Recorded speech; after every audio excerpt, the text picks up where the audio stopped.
হজরত শাহজালাল আন্তর্জাতিক বিমানবন্দরে চীন থেকে আসা দুই নাগরিকের কাছ থেকে বিপুল পরিমাণ মোবাইল ফোন জব্দ করেছে হজরত শাহজালাল বিমানবন্দরে কর্মরত কাস্টমসের কর্মকর্তারা। জানা যায়, এই দুই নারী যাত্রীর শরীরের ভেতরে বিভিন্ন পন্থায় লুকানো ছিল এই মোবাইলগুলো।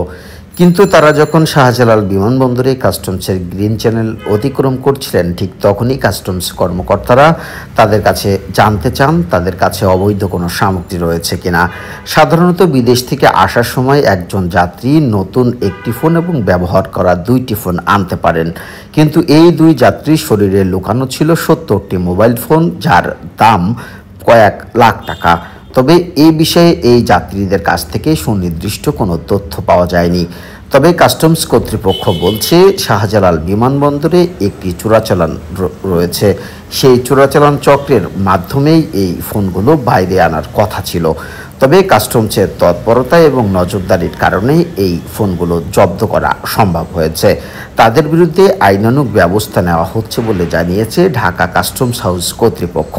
তবে দেখার বিষয়, এভাবে কতদিন চোরাচালান চলতে থাকবে।